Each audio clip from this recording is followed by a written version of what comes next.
대한 얘기 하나 더 하고 지나가려고 합니다. 저기 독일에 취재 갔었는데 독일에 64년도에 박 대통령이 그 독일에 한번 순방하러 갔었습니다. 쿠데타로 잡고 어디에서도 안 불러줬는데 독일에 가서 참 놀라웠었는데 그때 있었던 일을 그 조선일보가 가장 좋은 신문 조선일보에서 2003년 9월 3일자 강천석이라는 분이 눈물 젖은 역사를 가르치라 이 부분인데 제가 한 부분 읽겠습니다. 박정희 대통령과 유경수 여사가 단상에 올랐었다. 그 순간 한보른 탄광 광부들이 많이 갔지 않습니까? 그때 브라스 밴드가 애국가를 연주하기 시작했다. 차츰 커지던 애국가 소리는 무궁화 삼천리 화려강산 대목부터 목맹 소리로 변해갔고 대한사람 길이 보전하세에서는 울음소리가 가사를 대신해버렸다. 결국 대통령은 연설을 마무리 짓지 못했고 본인도 울어버렸다. 박정희 대통령은 강부들에게 파고다 담배 50갑을 선물로 나눠주고 돌아가 차에 올랐다. 차 속에서 흐르는 눈물을 감추려 애쓰는 박정희 대통령을 보고 리퓨케 서독 대통령이 자기 호주머니에서 손수건을 꺼내서 눈물을 닦아줬다. 이게 1964년 12월 10일 서독 루르 탄광지대에서 있었던 일이다. 저희 63년도에 광부들이 파독됐고 66년도에 간호사들이 파독됐고요. 됐는데 64년도에 대통령이 독일에 간 것은 맞습니다. 거기까지 팩트인데 리퓨케 대통령을 만나지도 못했습니다. 그때 뭐였었냐면요. 독일은 이미 조금 민주화가 돼서 그 대통령이 오자마자 호텔을 그 민주화 인사들하고 시민단체 인사들이 데모를 해가지고요.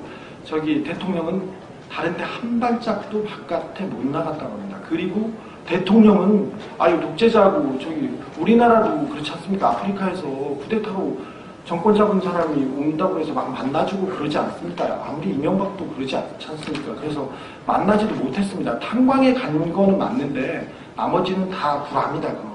61년도에 독일에서 전쟁이 일으켰다고 해서 그때 여러 나라에 이렇게 차관을 줬는데 우리나라도 1억 5천만 마르크 차관을 그때 받았습니다.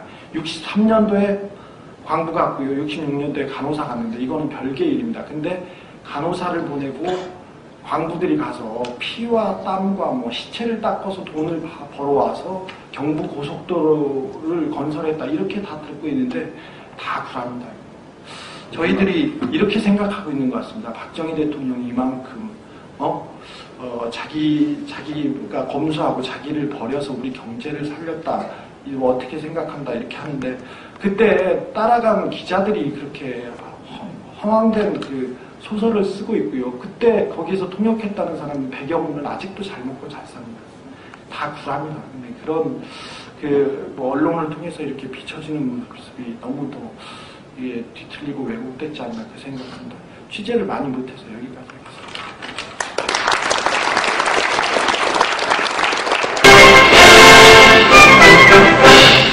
이번 박 대통령의 방독 성과를 살펴보면은 지난 8일 온 세계 이목이 집중된 가운데 박 대통령 내부는 르브케 대통령을 예방했는데 이 자리에서 르브케 대통령은 외국의 국가 원수에게는 처음인 독일의 최고 훈장 특등 십자 대공 훈장을 박 대통령 내부에게 수여했으며 박 대통령은 르브케 대통령 부처에게 무궁화 대훈장을 수여했습니다.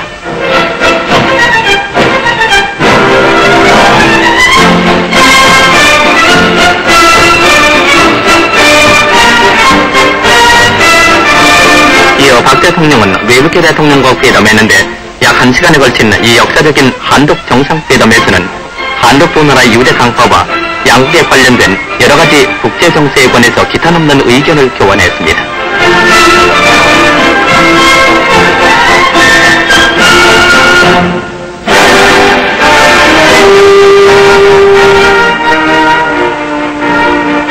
무명용사 묘지 참배에 이어서 온시와 퀼런시를 방문하는 등 방독 첫날을 바쁘게 보낸 박 대통령은 이날 밤에는 르브케 대통령과 함께 베토벤 홀에서 열린 음악회에 참석, 잠시 바쁜 일정에 피로를 풀었습니다.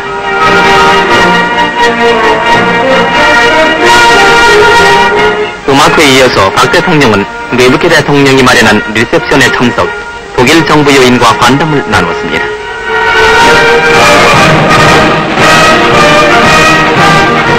다음 날인 9일 박 대통령은 게르하르트 독일 수상과 회담했는데 이번 방독 중 가장 중요한 이 회담에서 박 대통령은 한국의 경제적 번영은 공산 진영에 대한 평화적인 위협이 될 것이라고 강조했고 게르하르트 수상은 한국의 경제 자립을 위해서 모든 지원을 아끼지 않겠다고 약속했습니다.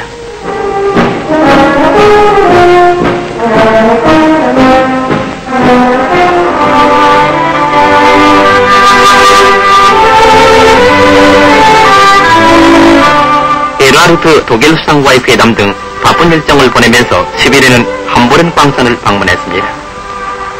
태극기 물결 속에 600명의 우리 광부들과 간호원의 눈물겨운 환영을 받은 박 대통령 내부는 깊은 감회에 눈시울을 적셨고 수령만리 2역에서 모국의 대통령을 맞은 우리 광부들은 말없이 조국을 외치며 감격의 눈물을 흘렸습니다.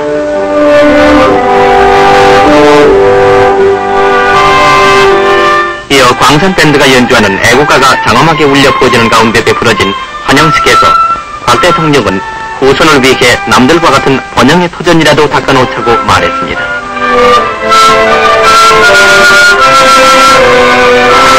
이어 회사에서는 삼천피드 지하에서 파낸 탄으로 만든 접시를 선물했습니다.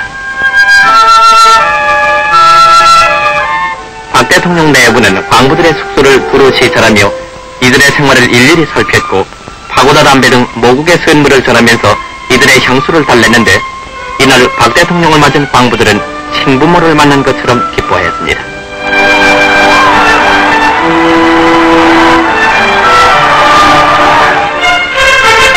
방독 5일째인 10일 오후 5시 35분 베를린 공산장벽을 시찰하기 위해서 템플호프 중앙공항에 도착한 박 대통령 일행은 브란트 서부베를린 시장의 뜨거운 영접을 받았습니다.